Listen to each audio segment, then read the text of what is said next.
Hi everybody, and welcome back to Lost Genre Reddit Stories.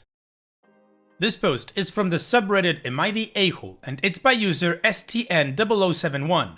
Am I the a-hole for not wanting to name my child after my late husband?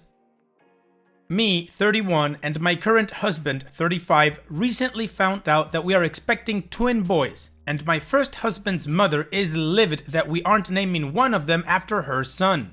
A little background. My first husband, Michael, and I were college sweethearts. We got married not long after graduation, and I thought I would be with him for the rest of my life. Unfortunately, we were only married for a couple of months before Michael passed away suddenly.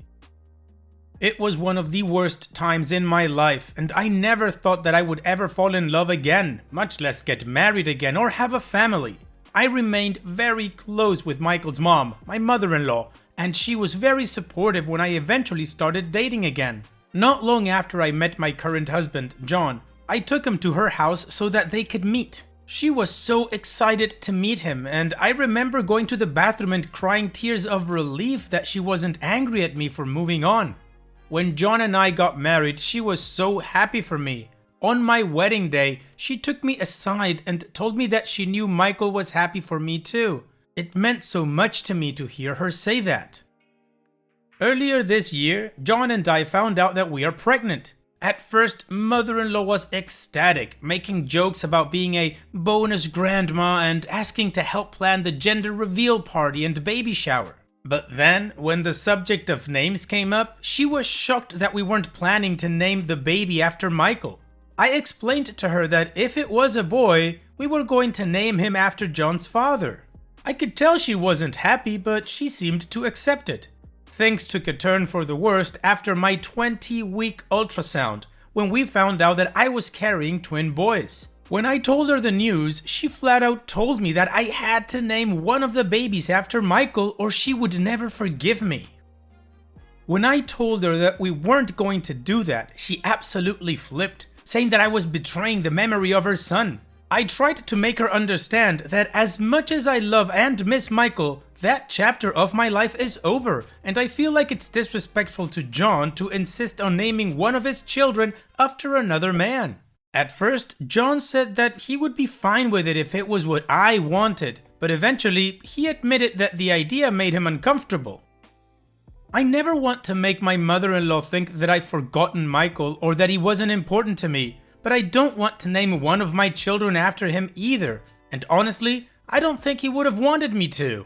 There are better ways of remembering him than giving his name to a child that will never have any real connection to him.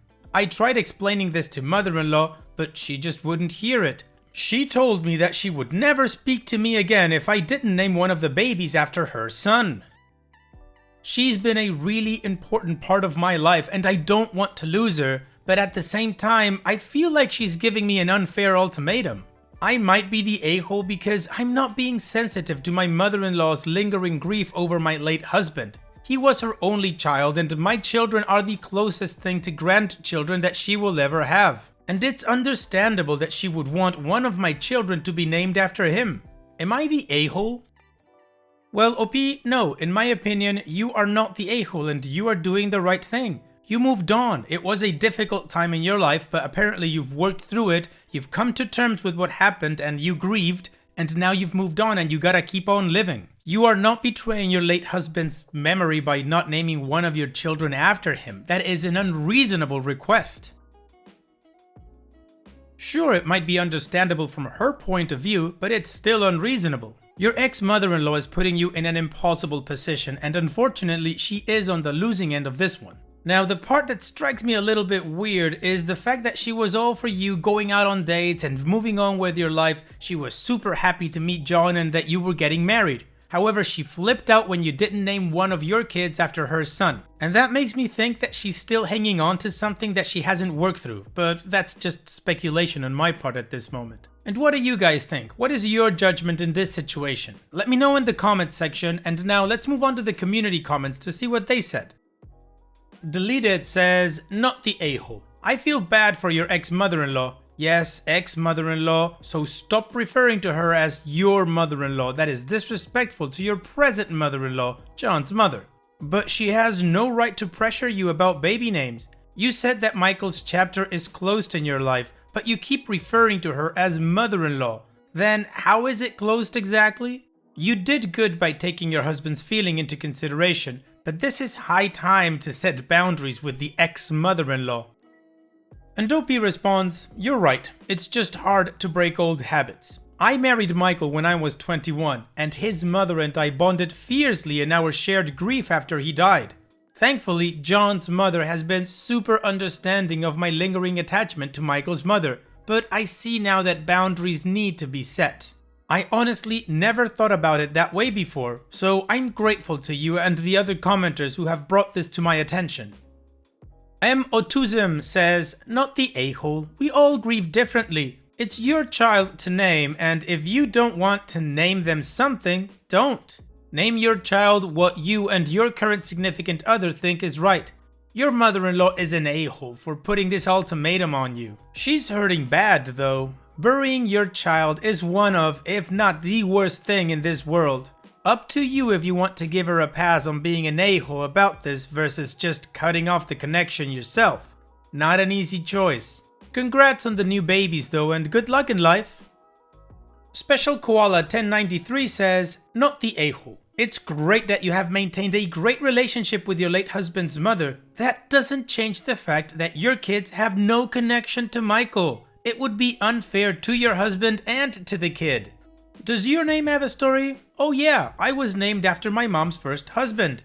The names should be important to both of you, or at least have some logical meanings. It's not like you were in a poly relationship and one partner died.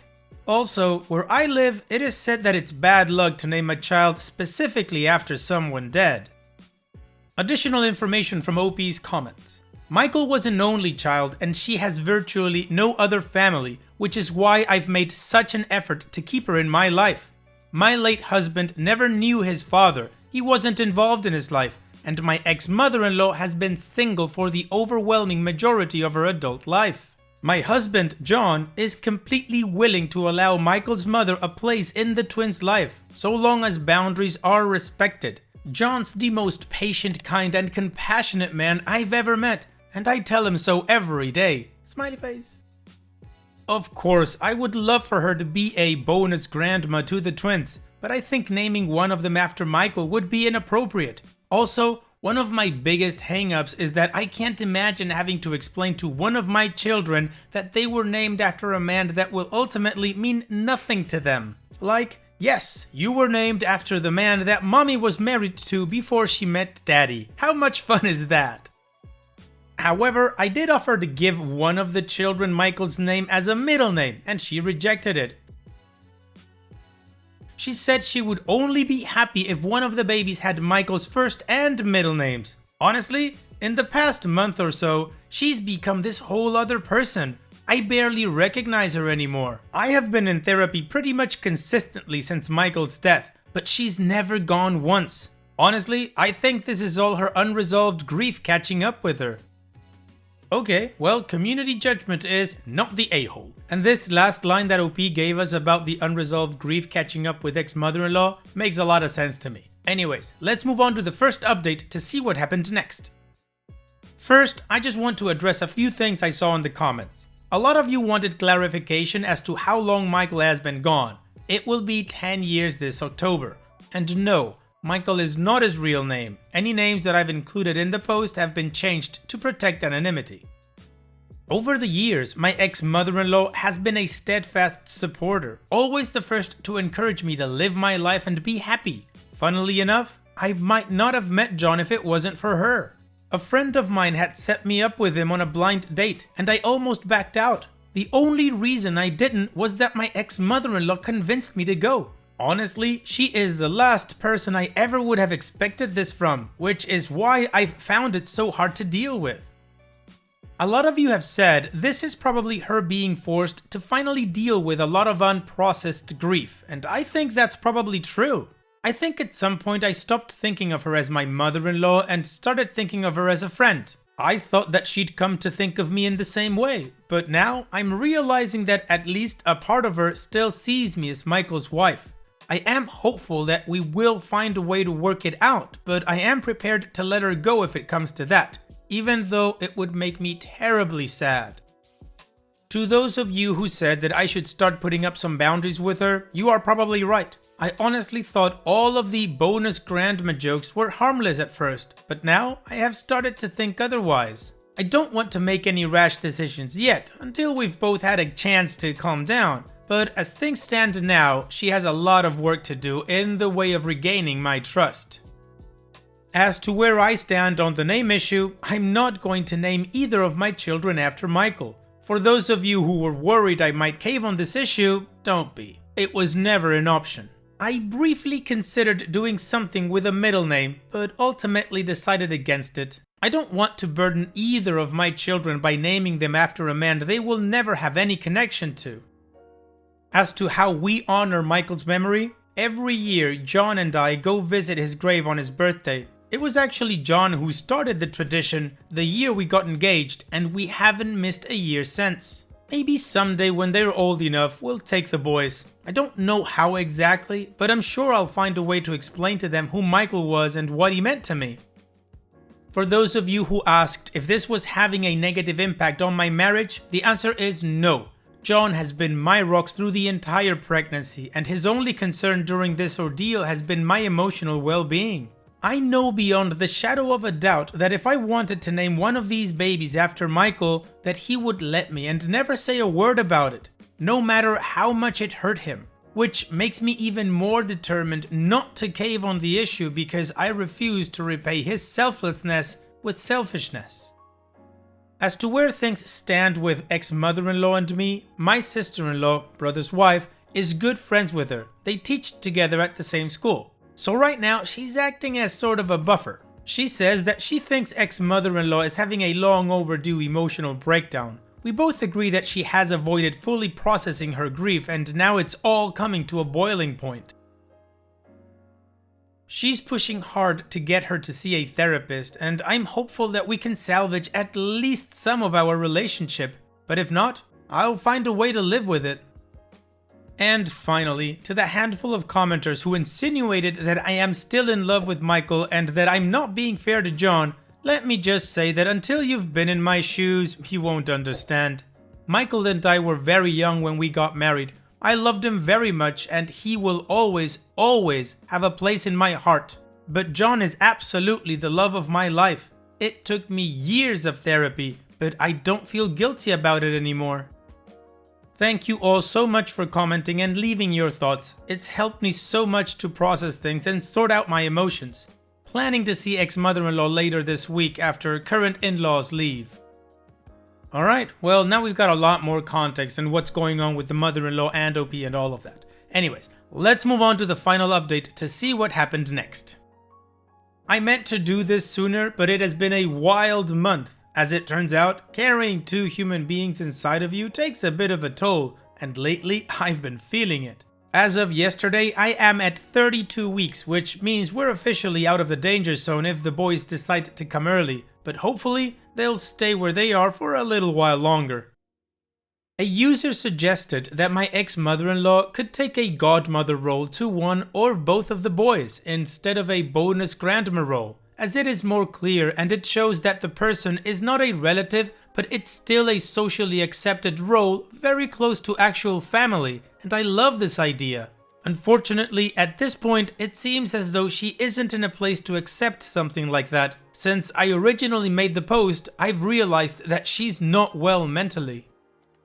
Since I made this post, it has come to light that ex-mother-in-law has a serious problem with alcohol. I never realized this before because apparently she was very good at hiding it. Also, I've been told that while she has been nothing but supportive and kind to my face, she has made some very unkind comments about me and John behind our backs. She's even told some people that I cheated on Michael, her son, with John, even though I didn't even meet him after several years after Michael died.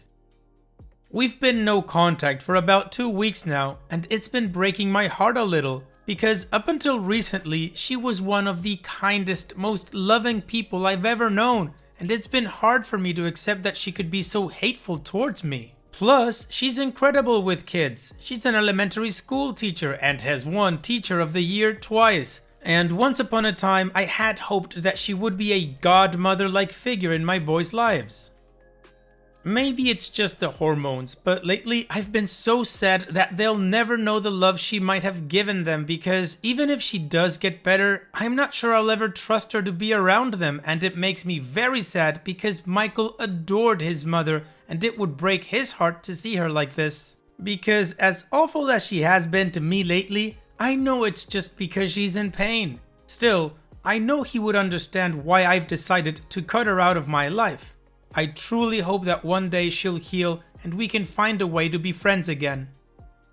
And that's it. That's all the information I could get from comments and posts and all of it. And I think by now the boys must be with OP, so congratulations OP on your family. It is sad what's going with your mother-in-law, but this is something that she has to deal with and you need to focus on your boys and your family. So all the best to you in the future and take care. And now let's move on to the next post. This post is from the subreddit Petty Revenge and it's by user A Sassy Janitor. Upstairs neighbor doesn't care, so I made them care. I used to live in an old renovated farmhouse with one apartment upstairs and mine below. I would have to get up for work at 3 a.m. every day. A hard-working mom upstairs worked 2 jobs for her very obnoxious kids. Every time she worked an overnight shift, they would throw parties and be rowdy like a mother effer. Loud music, banging on the walls, and what sounded like them bouncing medicine balls on the ground. I went up several times and knocked and told them, "Look, I'm not gonna tell your mom or call the cops. I just want some sleep. So keep having fun, but please keep the noise down so I can wake up for work at 3. I did this several times in a week one time and they finally told me, "Go F yourself, old man." I was 23. I knew my landlord and he knew I knew how to work on houses, so he gave me the only key to the basement where all the electrical, hot water heaters, etc. were stored. After being told to go F myself, I had enough. I went downstairs, flipped off the breaker to the upstairs apartment, locked the door and went back to a peaceful night's sleep. Woke up at 3 and turned back on the power as I left for work. Every day the parties got loud for the next 2 weeks. I would simply go turn off their power and enjoy a night's sleep. After that, no more parties. I think the message came through. Bravo, old man, bravo. That was awesome, OP. Thanks for sharing. And it's that time that we've reached the end of the video. I hope you enjoyed today's stories. I really did enjoy reading them to you. So if you did, then don't be shy and go ahead and give the video a like. And don't forget to subscribe or even share this video with people that you might think will enjoy my storytelling. Also, if you have the time, go down to the video description and check out all the links I have for you, from our Discord community to my channel merch. And finally, I'd like to say thank you for watching. It really means a lot to me that you enjoy my videos. And having said all that, I'll see you guys in the next video.